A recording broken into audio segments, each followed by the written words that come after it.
একজন বিডিআর জওয়ান তিনি এসে আমার মায়ের বুকের মাঝখানে বন্দুকের নল ঠেকান। আমার বাবাকে ৩২ জনের একটা গণকবরে খুঁজে পাওয়া গিয়েছিল 2 দিন পরে, তার মৃত্যুর 2 দিন পর। আমার বাবার মুখে আমি পানি দিতে পারি নাই। আমার বাবা একটা গোসল পায় নাই মৃত্যুর পরে। এখন আমার শুনতে হয় যে আমার চাইতে আর অনেক কষ্টে আছে যারা এখন তাদের বাবাদেরকে ফুল দিয়ে বরণ করে নিচ্ছে, তারা এখন ভিকটিম। কারণ আমি ক্যামেরার সামনে এসে চিৎকার করতে পারছি না, আমি আবেগ বিক্রি করে ব্যবসা করতে পারছি না। তাই ইন্ডিয়া করাতে পারে, শেখ হাসিনা অর্ডার দিতে পারে, এক্সিকিউট কারা করছিল সেখানে? ওনারা যদি নিরপরাধ ছিলেন সেদিন, ওনাদের এত দম্ভ, ওনারা সবাই নিরপরাধ, কেউ কিছু করেন, তাহলে সেদিন মুখ ঢেকে আসছিলেন কেন আমাদেরকে মারতে? একজন বিডিআর জওয়ান তিনি এসে আমার মায়ের বুকের মাঝখানে বন্দুকের নল ঠেকান এবং আমি আর আমার ছোট ভাই আমার মায়ের পা জড়িয়ে ধরি। ওনার পা ধরে আমরা বলি যে আঙ্কেল আমার মাকে কিছু করেন না, আমরা কিছু জানি না, আমরা কিছু করি নাই। আমার মা চিৎকার করে বলতে থাকে আমার বাচ্চাগুলো ছোট, আমার স্বামী ডাক্তার, তাদেরকে আপনারা নিরপরাধ বলছেন? তারা 5 মিনিট পর পরে এসে আমাদেরকে খুন করার হুমকি ধামকি দিচ্ছিল।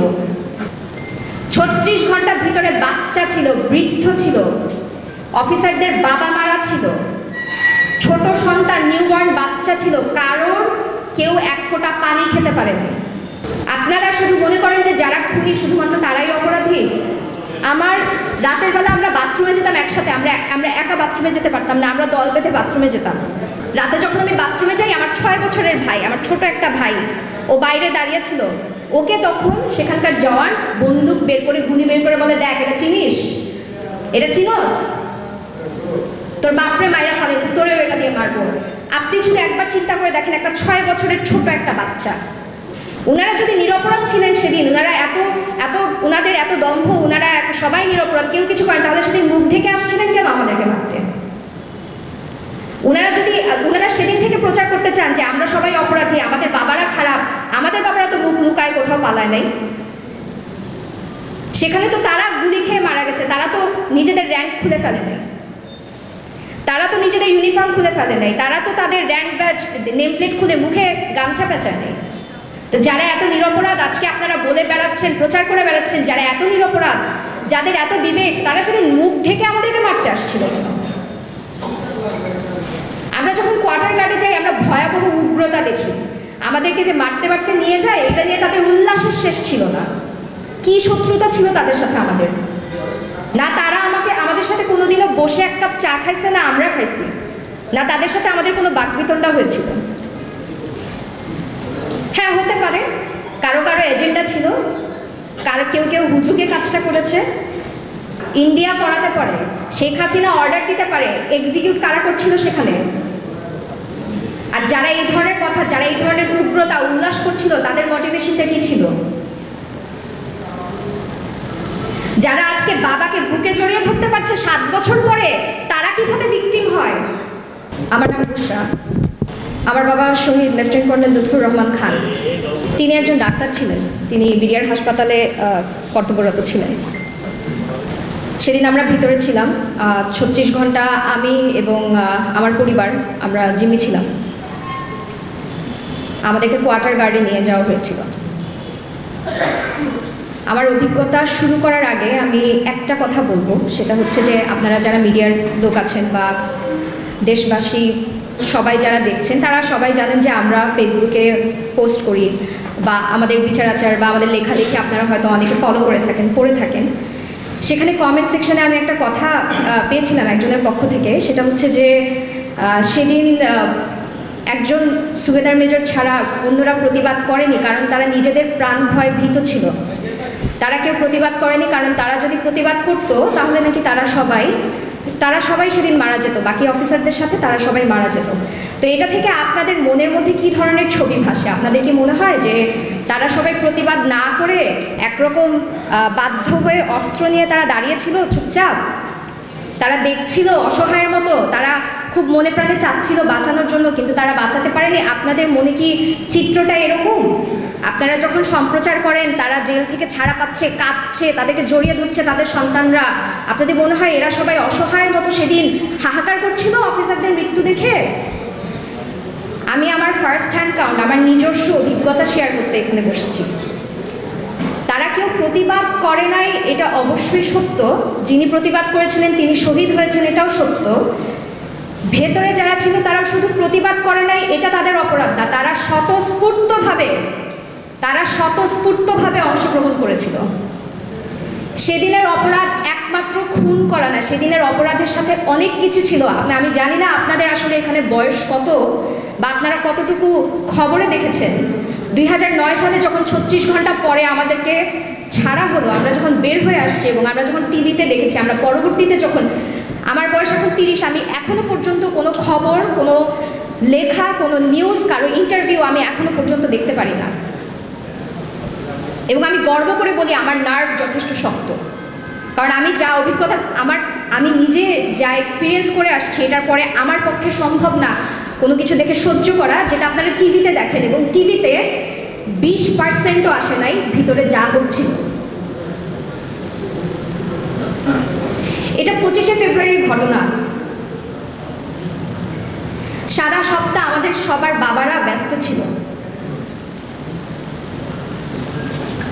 25শে ফেব্রুয়ারির পরে বিডিআর সপ্তাহ শেষ হওয়ার পরে আমার বাবার আমাকে বইমেলায় নিয়ে যাওয়ার কথা ছিল।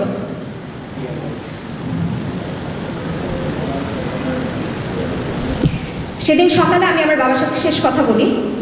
আমার বাবা যখন ফোন করেন বাসায় আমার মাকে, আমার মাও তখন ঘর থেকে, মানে উনি বাসা থেকে বের হয়ে যাচ্ছিলেন, উনি একটা ইউনিভার্সিটিতে একটা পোস্ট গ্রাজুয়েশন করছিলেন। শেষ মুহূর্তে আমার বাবা ফোনটা দেয় এবং আমাকে বলে যে, আমার ডাকনাম প্রমি, আমাকে বলে যে প্রমি তোমার আম্মাকে একটু ফোনটা দাও। শুধু 10 সেকেন্ড এদিক ওদিক হলে আমার মা সেদিন বের হয়ে যেত। সেদিন আমরা বাসায় একা থাকতাম। আমার একটা ছোট ভাই ছিল 6 বছর বয়স, আমরা একা থাকতাম। আমাদের সাথে আমার এক দাদা ছিলেন, আমার বাবার ছোট চাচা যিনি, তিনিও ছিলেন আমাদের বাসায়। আমাদের বাসায় একজন সাহায্যকারী একজন ছিলেন। ঘটনার দিন 9:30 থেকে আমার সেদিন স্কুল ছুটি ছিল, সেদিন আখেরি চাওয়ার সোমবার ছিল, আমার একেবারে স্পষ্ট মনে আছে। আমাদের যে বিল্ডিংটা ছিল, যে বাসাটায় আমরা ছিলাম, তার পাশে ছিল একটা মাঠ এবং ঠিক তার পাশে ছিল হচ্ছে ডিজি বাংলো। যখন গোলাগুলি শুরু হয় আমরা তখনও বুঝি নেই, কারণ আমরা যেহেতু মিলিটারি পরিবারের সন্তান, আমরা অনেক মোহরা দেখে, অনেক কিছু দেখে আমরা বড় হই, যেখানে প্লেন যায়, উপর থেকে গুলির আওয়াজ হয়, এক্সারসাইজ হয়। আমরা কিন্তু ছোট থেকে গুলির আওয়াজ শুনে খুব একটা বিচলিত হতাম না, কারণ আমরা এই এনভায়রনমেন্টে বা এই পরিবেশে বড় হয়ে আমরা এভাবেই ইউজড টু। সেদিন যে আসলে গুলিটা যে অ্যাকচুয়াল গুলি ছিল এটা আমরা কেউ বুঝতেই পারি না। এবং যখন আমরা বুঝতে পেরেছিলাম, আমরা তখন ধারণাও করতে পারি নাই যে আমাদের নিজেদের দেশের মানুষ না, শুধু যাদেরকে আমরা ভরসা করি আমাদের সুরক্ষার জন্য, যাদেরকে আমরা ভরসা করি আমাদের প্রোটেকশনের জন্য, তারাই এসে আমাদেরকে অ্যাটাক করছে। তখন একটা কথা খুব বলা হতো, রক্ষক যখন ভক্ষক। আমরা এটা বুঝতে পেরেছি। আপনারা ভাববেন ও আচ্ছা আমার বাবা মারা গেছে, এটা আমার একটা পার্সোনাল ট্র্যাজেডি, আমাদের এটা খুব ব্যক্তিগত একটা কোনো ব্যাপার না। এটার সাথে যে কতখানি বিট্রেয়াল জড়িয়ে আছে এটা আপনারা হয়তো কোনোদিনই অনুধাবন করতে পারবেন না। আমরা যখন বুঝতে পারি যে আসলে গোলাগুলি হচ্ছে, আমার মনে আছে আমার মা আমার বাবাকে ফোন করে চিৎকার করে কাঁদছে আর বলছে যে লুৎফর আমাদেরকে বাঁচাও। আমার ছোট ছোট বাচ্চা, আমি জানি না কোথা থেকে কারা অ্যাটাক করতেছে। আমার বাবা তখনও পর্যন্ত আমার মাকে সান্ত্বনা দিয়ে বলে যাচ্ছে যে কিছু হবে না, তুমি দরজা জানলা আটকায় বসে থাকো, কেউ আসলে দরজা খুলো না। আমরা কতখানি বোকা, আমরা কতখানি বিশ্বাস করতাম সবাইকে। আমাদেরকে যখন দরজা খুলে বের করে নিয়ে যাওয়া হয় বা যখন এসে আমাদের দরজায় ধাক্কানো হয়, এবং তারা তো এসে একটু বের হন, আসেন, এভাবে কথা বলে নেই। তারা এসে আমাদেরকে বাসা থেকে টেনে হেঁচড়ে মারতে মারতে নিয়ে যায়। আপনি কি একবারের জন্য চিন্তা করতে পারেন যে কি পরিমাণ বিট্রিয়াল এবং কি পরিমাণ বিশ্বাসঘাতকতা আমরা তখন ফিল করছিলাম? এনাদেরকে আমরা আঙ্কেল রাখতাম, এনাদের দিকে আমরা তাকাতাম। আপনি জানেন যখন ছাত্র জনতার গণ অভ্যুত্থান হলো, আপনারা জানেন যে যারা বিশ্বাস করতো তারা আর্মি ট্যাঙ্কের পাশে গিয়ে দাঁড়াতো প্রোটেকশনের জন্য। আমরা তো তখন বুঝতাম না বিডিআর কি, আর্মি কি। যখন আমরা একটা ইউনিফর্ম দেখতাম, একটা উর্দি দেখতাম, তার পাশে গিয়ে দাঁড়াতাম বিশ্বাস করে যে তারা আমাদেরকে প্রোটেক্ট করবে। আমাদের বাসা থেকে আমরা এক কাপড়ে বের হয়েছিলাম। আমরা কোনো টাকা পয়সা নিয়ে বের হই নাই, কোনো গয়নাগাটি নিয়ে বের হই নাই। একটা ব্যাগে করে আমার বাবার জন্য একটা লুঙ্গি, একটা গেঞ্জি এবং আমার মা বাবার সারা জীবনের সার্টিফিকেটগুলো নিয়ে আমরা বের হয়েছিলাম। আমার মা পুরাটা সময় তাদেরকে বলছেন যে ভাই আমার স্বামী, ওনার নাম এটা, উনি আছেন ওখানে, কি হচ্ছে বলেন, কি করবেন? আমরা কি করবো? আমরা কোথায় যাবো? এত গোলাগুলি হচ্ছে। ইভেন একটা গুলি এসে আমাদের 5 তলার বাসার উপরে জানালা ভেদ করে ভিতরে ঢুকে যায়। আপনারা যুদ্ধের সময়কার ঘটনা, আমার মা বাবা খুব ছোট ছিলেন যখন যুদ্ধ হয়, কিন্তু তাদের একটা ইনস্টিংক্ট ছিল। আমি যখন বের হই, আমার 14 বছর বয়স, আমি ছোট একটা মেয়ে, আমার মা সবার আগে যে কাজটা করে সেটা হচ্ছে বিশাল একটা ওড়না দিয়ে আমাকে আপাদমস্তক জড়িয়ে ফেলে বাসা থেকে বের হওয়ার সময়। আমরা যখন কোয়ার্টার গার্ডে যাই, আমরা যখন রাস্তায়, আমরা ঠিক বিল্ডিংয়ের নিচে যখন নামি, একটা সৈনিক, আপনারা জানেন কি ধরনের ভাষা, তাদের বডি ল্যাঙ্গুয়েজ কেমন ছিল? তারা কোনো অপরাধ বোধে ভুগে আমাদের কিছু করার নাই দেখে আমরা এখানে বন্দুক হাতে নিয়ে দাঁড়িয়ে আছি। ইট ওয়াজ নট লাইক দ্যাট। আমাদের শিক্ষা এবং আমাদের আপব্রিঙ্গিংয়ের জন্য আপনাদেরকে আমি ঠিক সেই কথাগুলো উচ্চারণ করে বলতে পারছি না। বলতে পারলে আপনারা হয়তো শুনতে পেতেন কি কি ধরনের অবর্গীয় গালি থাকে, কত কিছুর বাচ্চা বলে গালি দেওয়া হচ্ছে। এই মানুষগুলো কিন্তু আমাদেরকে চেনেও না, আমরাও তাদেরকে চিনি না। একটা রুমের প্রায় 70 থেকে 80 জন মানুষ আমরা ভিতরে ছিলাম, এবং যেহেতু ভিতরে আরও অনেক মানুষ ছিল, আমাদেরকে শুধুমাত্র ধাক্কা দিয়ে ঢোকানোর জন্য আমাকে পর্যন্ত তারা মাথার পিছনে বন্দুকের বাট দিয়ে মারা হয়। আমি পিছনে লাথি খাই, বুটের লাথি খাই। আমার সাথে আমার দাদা যিনি ছিলেন বয়স্ক ব্যক্তি, উনাকে লাথি মারা হয়। আমার মা আপাদমস্তক আবায়া পরা ছিল। আমার মাকে শুধুমাত্র সামনে দেওয়ার জন্য, 2জন আন্টিকে সামনে দেওয়ার জন্য, আমার বাচ্চা ভাইটাকে সামনে দেওয়ার জন্য আমরা যখন ওনাদেরকে সামনে ঠেলে দিয়ে আমাদেরকে পিছন থেকে রীতিমতো ক্যাটেলের মতো, পোলট্রির মতো আমাদেরকে একটা রুমে ঢোকানো হচ্ছিল। আমি রুমের ভিতরে ঢুকে কি দেখি জানেন? আমি রুমের ভিতরে থেকে এমন মানুষ দেখেছি যারা এভাবে করে দাঁড়িয়েছিল, হাতের এখান থেকে মাংস নাই, রক্ত পড়ছে,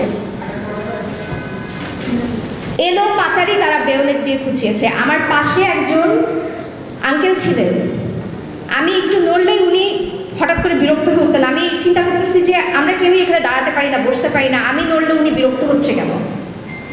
আমি যখন সরে গেলাম তখন আমি দেখলাম যে আমি এক পুল রক্তের মধ্যে বসে আছি। উনি একজন অফিসারও না, উনি কেউ না, উনি একজন অফিসারের বাসায় একজন গেস্ট হিসেবে আসছেন। লাশগুলো যখন বের হচ্ছিল, ম্যানহোল থেকে পাওয়া যাচ্ছিল, বুড়িগঙ্গায় ভেসে আসতেছিল। আমার বাবার লাশ তখন পাওয়া যায় নাই। আমার বাবার লাশ যখন পাওয়া যায় 32 জনের একটা বড় গণকবরে, তার আগ পর্যন্ত বিডিআরের যে গেটটা, তার সামনে আমি একটা 2 লিটারের বোতল ছিল আমার কাছে। ওখানে যারা সাংবাদিক ছিল, মানবাধিকার কর্মী যারা ছিল, তাদের থেকে আমি বোতলের মুখখানা নিয়ে এইটুক করে পানি নিচ্ছিলাম সবার কাছ থেকে। আমি বলছিলাম যে আঙ্কেল, 2 দিন ধরে আমার বাবা মনে হয় কোথাও আটকা, তিনি মনে হয় কোনো কিছু খান নাই, তিনি মনে হয় পানি খান নাই। এবং এটাই আমার কাছে সহ্য করার মতন একটা ব্যাপার ছিল না, যে আমার বাবা পানি না খেয়ে কোথাও আমার মতোই হয়তো আটকা আছে। কারণ আমি ভিতরে আঙ্কেলদেরকে দেখছিলাম, ওনাদেরকে অনেক মারধর করা হয়েছে, অনেক নির্যাতন করা হয়েছে, ভয়াবহ নির্যাতন করা হয়েছে। এবং that was the worst case scenario আমার চিন্তার মধ্যে, যে আমার বাবার সাথে হয়তো এরকম কিছু একটা হচ্ছে। আমি পানি ভিক্ষা চাচ্ছিলাম সবার কাছে আমার বাবাকে পানি দেওয়ার জন্য। এর চাইতে খারাপ পরিণতি আমার চিন্তার মধ্যেও ছিল না। গত 16 বছর ধরে আমি বুকে এই পাথর বেঁধে আমি চলছি, যে ব্যস্ততা ছিল আমার বাবার সাথে শেষ, আমি বসে ভাতটাও খাইতে পারি নাই।